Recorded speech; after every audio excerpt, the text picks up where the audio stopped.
Okay, so You're giving this killer presentation. like you poured your heart and soul into it. This is going to revolutionize how your team operates. You can taste the victory. And then someone hits you with that. Love the enthusiasm. Now just isn't the right time. Yeah. Oh, talk about deflating, right? Like, they just popped your balloon of excitement. With a well-placed jargony dart.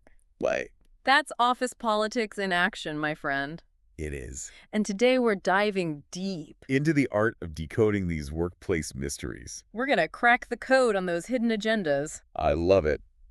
All thanks to some brilliant insights from the Office Sage podcast. Great podcast. So buckle up, Grab your metaphorical decoder ring. because we're about to expose the truth. Behind what people say versus what they actually mean in the workplace. Oh, this is going to be... What's fascinating is that, like, on the surface level, Office interactions can seem straightforward.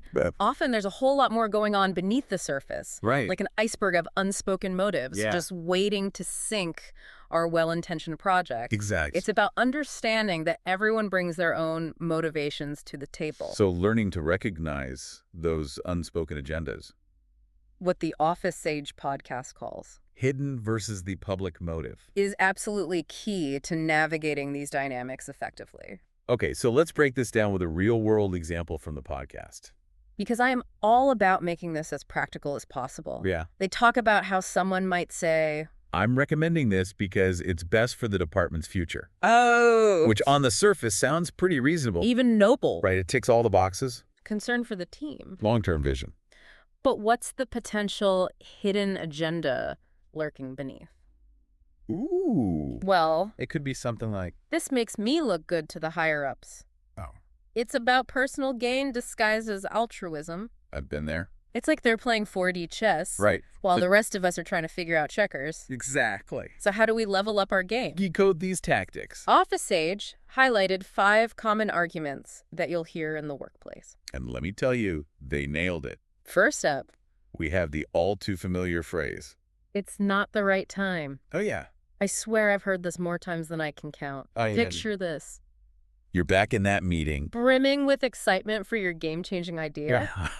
You hear those 4 little words? Now, the public reason they might give is something like, We're swamped with other projects right now. tackling this would just overwhelm the team. You know, that might be true. It could be a genuine concern. Yeah. It sounds plausible. They're just being responsible. Protecting the team from burnout, right? But I have a feeling there's more to the story. There often is. What the Office Sage podcast brilliantly pointed out. Is that the hidden agenda here? It might be anything from I want to delay this project because I'm not ready to support it yet. to the even more self-serving. I think someone else stands to gain more from this than I do. It's amazing. How often things boil down to personal gain. Or even just plain old ego, isn't it? Oh, yeah. It's like they see your As success, somehow diminishing their own. They may not even be consciously aware of it. but there's a reason they're subtly hitting the brakes on your idea. Okay, so how do we counter this? Without sounding like a broken record, constantly pushing our agenda. Because let's be real. Nobody wants to be that person. One of the most effective counters here, Is to highlight how your idea doesn't just benefit you, but the entire team, and not just in the short term. but in a way that has lasting, Positive impact. for example, If your project streamlines a workflow, and saves everyone an hour a day. emphasize that. That makes a lot of sense. It's about positioning your idea as a win for everyone, Yes. not just yourself. But what if they're still not budging? What if they hit you with another classic? Like, This doesn't align with our strategy. Ugh. That one makes me feel like I wandered into the wrong conference room. right. It's such a go-to, Because it sounds so final, so official. they might say. We really need to stay laser-focused on our core objectives. And this just doesn't seem to fit within our long-term plans. It's hard to argue with strategy, right? Right. Because nobody wants to be the one who's not thinking strategically. But I have a sneaking suspicion that it's not always about the company's grand plan. You hit the nail on the head. What's fascinating here, Is that it often boils down to a fear of losing control, or even more directly, a fear of losing resources. the Office Sage pointed out that the hidden agenda might be, I see this project as a direct threat to my influence or the resources I control, so it's less about the company's bottom line. and more about protecting their own little fiefdom. Precisely. It's a classic power play. Disguised as strategic thinking. Now, countering this one requires a bit of finesse, Okay. Lay it on me. How do I get this strategic ninja on my side? The office sage had two really smart suggestions here. For- If you can connect the dots between your project's value, And some aspect of the company's overarching strategic goals. something they can't argue with, Maybe even pull some language directly from the company's mission statement. to really drive the point home. Oh, I like that. It's like, see, my idea is basically written into the company's DNA. Exactly. What's the second suggestion? The second, and this is my favorite, Is to find a way to subtly tie your project. to something that directly aligns with their objectives. Okay. Their pet projects their long-term goals. Anything that benefits them directly. So it's like saying, A, remember that initiative you're always championing? well, guess what? My idea will actually help you achieve that even faster. And probably with less effort on your part. Exactly. It's not about manipulation. It's about strategic framing. If you can make your proposal benefit them. You're much more likely to get them on board. That's brilliant. It's like you speaking their language, appealing to their motivations. All right, next up on our office politics bingo card. Is a phrase that makes my eye twitch a little. We don't have the budget for this. Oh, that's a good one. I mean, budget constraints are a real thing, right? Oh, of course. And that's exactly why it's such an effective deflection tactic. It's hard to argue when someone pulls the "we're all in this together, tightening our belts" card. Right? They might say, Look, we have to be fiscally responsible here. the company's finances are tight right now, so we need to conserve resources for our most urgent needs. Sounds reasonable on the surface, but, That the unspoken truth as Office Sage pointed out, is often far less about the company's well-being. and far more about control. The hidden agenda might be something like, I'd rather see those resources funneled into my projects. or If I give you the budget, your project could succeed, and then where would that leave me? there it is again. That fear of someone else's success somehow diminishing their own, Right. it really can be the driving force behind so many of these tactics, can't it? It's a common thread for sure. So How do we break through this budget barrier? Besides finding that mythical pot of gold at the end of the office rainbow, Because I've looked, and sadly, it doesn't exist. right, wouldn't that be nice? No, the podcast actually had a much more practical suggestion. Focus on demonstrating the ROI. Emphasize how this investment While it might seem like an expense now, could actually save the company money in the long run. oh, the old spend money to save money approach. I like it. Exactly. Yeah. And this could be even more effective You could come prepared with a plan to reallocate funds, from less critical areas, proving you're not just thinking about your project in isolation. but about the bigger financial picture. Now that is strategic. You're not just asking for money, You're offering a plan to use it wisely. and in a way that demonstrates you understand the bigger budgetary constraints. Okay, this is gold. Okay, moving on to our next office politics puzzle. This person isn't a good fit for the role. Oh, God. This one always makes me cringe a little. Because it often feels, well, a little too subjective, It can be very subjective. because they often base their judgments, On gut feelings or personal preferences. rather than looking at actual qualifications. Right. And the justifications can be so vague, And hard to argue against. incredibly vague. And hard to argue against. They'll say something like, I just don't think this candidate aligns with our culture and values. and it's like, okay, but what does that even mean? Exactly. It's the ultimate cop-out. It is. And because it's so nebulous, It can be really hard to pinpoint the real reason. behind the objection, Thankfully, Office Sage had some insights.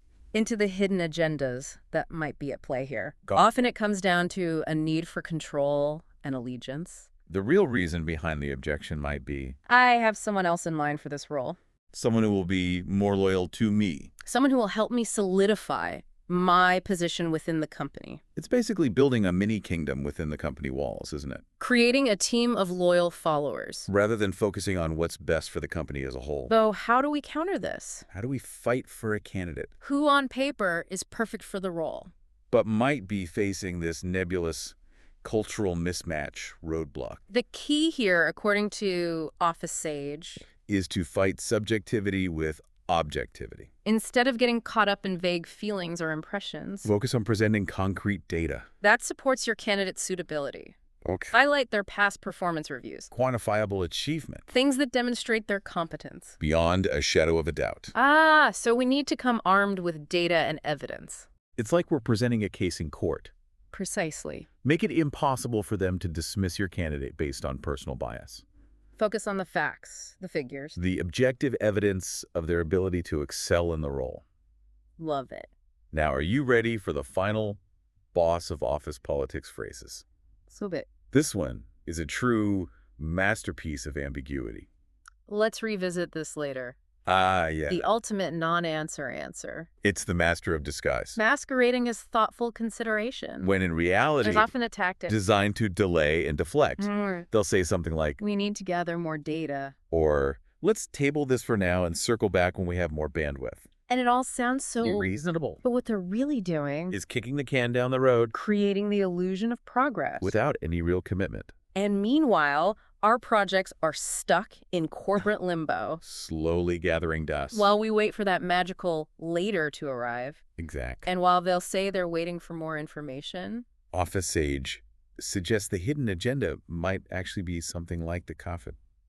I'm not really into this idea, but I don't want to say so directly. So I'm going to stall and hope it just disappears. It's the classic avoidance strategy. Or even worse. They're using the delay to figure out how to take credit for your idea later on. Oh, absolutely. It happens more often than we'd like to think. But thankfully, Office Sage had some advice for combating this delay tactic. they recommended using a tool that most office politicians hate.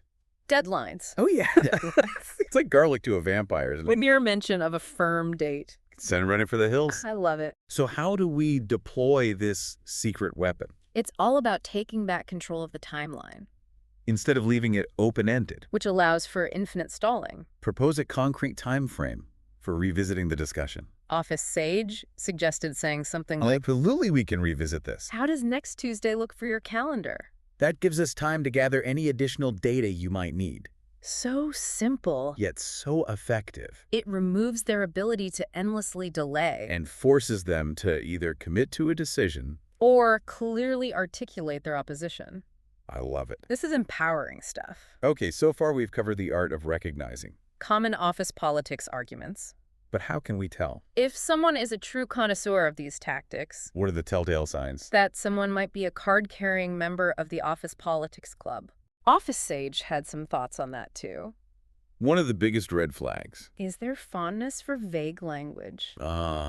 The masters of maybe. We'll see. And my personal favorite. Let's circle back on that later. Yes. Never a concrete answer. Always shrouded in ambiguity. Exactly. They avoid giving direct answers or taking a firm stance. Because it allows them to shift their position as needed. It's like nailing jelly to a wall. Just when you think you've got their position pinned down, They wriggle their way out of it. leaving you with a sticky mess. And speaking of slippery characters, Another telltale sign. is inconsistent behavior. Saying one thing to your face. And then doing the complete opposite behind your back. They might agree to something in a meeting And then turn around and undermine it later on.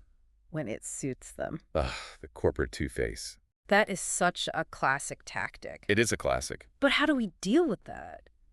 Is it even possible to work with someone like that? Without constantly looking over our shoulder. It's definitely challenging. And this is where observation becomes crucial. Pay close attention to how they interact with others. Okay. How their words align with their actions. Because once you start to notice these inconsistencies, You can start to anticipate their moves it's like we're learning to play chess. while they're stuck in checkers. Okay. So vague language, That- inconsistent behavior. What other red flags should we be on the lookout for? Office Sage also highlighted The fine art of deflection. these master politicians. Are experts at avoiding responsibility. They'll shift blame. Steer conversations away from uncomfortable truths. Anything to avoid being held accountable for their actions. It's like they have a sixth sense. For when a project is about to go south. And they're 3 steps ahead. Already crafting their alibi. They're like escape artists. Always finding a way to wriggle free from blame. That's a fantastic analogy. They're always looking out for number one. Even if it means throwing someone else under the proverbial bus. And another related tactic is the sudden shift. Where someone who was once indifferent to you, Suddenly becomes your new best friend. right, Or vice versa. like, oh, hey there. Didn't see you at the water cooler before. So, about that favor I need. Right. It's transparent as day. But somehow it still works. It does. And the opposite is true as well. Sudden coldness or hostility Can signal that someone is trying to distance themselves from a failing project. or even actively working against your interests. It's all about reading between the lines, isn't it? Paying attention to those subtle shifts in behavior. the unspoken cues that reveal their true intentions. Absolutely. And finally, One of the most reliable indicators. of someone who thrives on office politics. Is there aversion to direct confrontation? Okay. They rarely, if ever, address issues head-on. They prefer to operate in the shadows, Whispering in hallways. manipulating behind the scenes. Starting rumor mills. It's all about control through indirection. So instead of an open and honest conversation, They rely on whispers and shadows to get what they want. it's like they're playing a game of chess. But instead of moving their pieces on the board, They're moving people in real life. that's a great way to put it. Okay, we've covered a lot of ground here. We've learned how to spot these tactics. Understand the motivations behind them. Even identify the players in this high-stakes game of workplace intrigue. But now for the million-dollar question. How do we navigate this minefield without losing our minds? Or worse. Becoming one of them? Don't We're worry. not going to leave you hanging. Office Sage provided some brilliant strategies For not only surviving, but thriving in a workplace rife with office politics. and that's what we'll be diving into next. Okay, that's a relief. I'm ready to ditch the stress and embrace the strategic. I love it. So how do we equip ourselves, Not just survive. but actually thrive? In this fascinating, sometimes frustrating, World of Office Politics, the Office Sage podcast offered, a 5-point survival guide. and it's full of really actionable advice. Okay, I'm intrigued. Hit me with strategy number 1. It might seem counterintuitive. But it's all about staying neutral Imagine yourself as a calm, steady presence. amidst the storm of office drama, So no more getting caught up in the latest gossip. or taking sides in every little squabble. Is it about channeling my inner Switzerland? Precisely. When you're seen as neutral, As someone who doesn't play favorites or fuel the rumor mill, you become incredibly valuable, people will see you as trustworthy and reliable which makes you a much-needed voice of reason. in a potentially chaotic environment. I love that. Because honestly, nobody trusts the office gossip. It always backfires. Okay, what about strategy number 2? How else can we navigate this minefield? This one is all about building relationships. I'm not just talking about casual friendships with your immediate team members. This is about strategically expanding your network Okay. across different departments, Different levels of the organization. connecting with people. You might not normally interact with on a daily basis, So we're talking about networking like a pro. but with a purpose, right? Yeah. It's not just about collecting business cards at a happy hour. Exactly. When you cultivate these relationships, You gain access to invaluable information, you get insights into different perspectives, team dynamics, and maybe even, dare I say, a little bit of insider knowledge, ooh, but more importantly, you build allies, people you can turn to for advice, support. or even just a sympathetic ear. When those office politics start to feel overwhelming, It's like you're creating your own personal board of advisors, a team of trusted colleagues. who can help you navigate those tricky situations. Right. It's like having a secret weapon in your back pocket. Okay, this is good stuff. What's next on our survival guide Strategy number 3. is about learning the language of power. Okay. And I don't mean speaking in corporate jargon. Or mastering the art of the perfectly timed reply all. This is about understanding What truly motivates people. what their goals are, What they value. what they fear, And then framing your proposals. in a way that aligns with those motivations. It's about tapping into that hidden agenda we talked about earlier. But instead of using it against people, We're using it to build bridges and foster collaboration. exact, It's about finding that common ground that shared goal that allows you to present your ideas. in a way that resonates with the other person's needs and aspirations. It's not about being manipulative. It's about being strategic and insightful. I love that. It's like you're speaking their language. But not in a superficial way. You're actually connecting on a deeper level Yes. by understanding what makes them tick. Okay, what about strategy number 4? What other gems of wisdom does the office sage have for us? This one is all about addressing motives. Not just actions. Right. It's about taking that extra step. To understand the why behind someone's behavior. So often we get caught up, In reacting to what people DO. but we rarely stop to consider. Maybe why they might be acting that way. It's so easy to get caught up in the drama of the moment. Especially when you feel like someone is actively working against you. But taking a step back to analyze their motivations, Right. that feels like a real game changer. It really is. Because once you understand their motivations, You can start to anticipate their actions. And more importantly, You can start to tailor your approach, to address those underlying needs or concerns. which can completely change the dynamic of the interaction. It's like you're disarming them. With empathy and understanding, Yes. which is far more effective than trying to fight fire with fire. Okay, we've covered 4 powerful strategies. Staying neutral, building relationships, learning the language of power. And addressing motives. What about the final strategy on our survival guide? This last one is important. Because it's about knowing when to escalate. Okay. Now, I want to be clear. This isn't about running to HR every time someone looks at you sideways. It's about recognizing When a situation has become truly untenable, when you've exhausted all other avenues for resolving it on your own and you need to involve someone with more authority. to help navigate the situation. So it's about picking your battles strategically. Not letting every little conflict escalate into a full-blown corporate showdown. Precisely. But when you do decide to escalate, Go in prepared. okay. Document everything. Emails, meeting notes, specific examples of the behavior in question. Anything that supports your case. Because having that evidence, that paper trail, Will make your case far more credible and compelling. it's like gathering evidence for a court case. You want to present a clear, well-documented argument that's hard to refute. Exactly. So it's about knowing when to stand your ground. But also knowing when to strategically call in reinforcements. Exactly. It's about advocating for yourself and your ideas. But also recognizing When a situation requires intervention from someone with more authority. to create a fair and equitable resolution. This has been incredibly insightful. We've gone from feeling like pawns in a game we don't understand, To strategic players. equipped with the knowledge and tools. To navigate even the trickiest workplace dynamics. It's about shifting your perspective, isn't it? You can understand the rules of the game, You can start to play it to your advantage. and hopefully with a little bit of grace and integrity along the way. Absolutely. Now, before we wrap up this deep dive into the art of office politics, I want to touch on one last point that the Office Sage podcast made, and really resonated with me. and that is, It's about those sudden shifts in behavior. like the fake friendliness, Right. the sudden coldness, Manipulative tactics. that are designed to throw you off balance.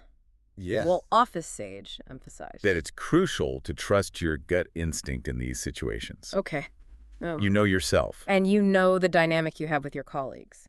So if something feels off, If a coworker's behavior doesn't seem genuine, right, it's okay to trust that feeling. it's that gut feeling That often alerts us to a potential shift in someone's true intention. Exactly. It's like an internal warning system saying, Yes. hey, something's not right here. It might not be like a tangible piece of evidence It's your intuition telling you. that you need to be a little more cautious. A little more vigilant And often that initial feeling, can be a sign that you need to gather more information. perhaps observe the situation more closely. Or even have a direct conversation to clarify what's happening. It's about being mindful, Paying attention to the subtle cues, the shifts in behavior, the way people communicate. and not dismissing those initial gut feelings. Yeah, I love that. So we've covered a lot of ground here. We have. We've learned how to spot the signs Decode the arguments. and even fight back strategically. Yes. Of course. Exactly. It's all about empowering yourself to navigate those tricky office dynamics. With confidence and grace. Because Let's be honest. office politics aren't going anywhere, right? Right. They're always there. It's just part of working life, unfortunately. Right. Understanding the unwritten rules of the game Yes. can make all the difference in how you experience your workplace. 100%. So true. It's like anything else. The more you know, the less intimidating it becomes. Absolutely. And by understanding the motivations, Behind people's actions. you can start to anticipate those actions. And even use that knowledge. to advocate for yourself and your ideas more effectively. Okay, so to wrap things up. Let's do a quick recap Okay. for our listeners who are already strategizing their next move. In the office chess game, Love it. we learned about the duality of motives. What people say versus what they really mean. Right. We all have those. We broke down 5 common office politics arguments, It did. exposing the hidden agendas lurking beneath the surface We talked about how to spot the telltale signs. of someone playing a political game. Yeah. Vague language. Inconsistent behavior. That whole vibe. It's a vibe. It really is. And most importantly, we equipped you. With 5 powerful strategies. To navigate this political landscape effectively. Yes. Stay neutral. Build relationships. Learn the language of power. Address motives. and know when to escalate. So good. Mic drop. I love it.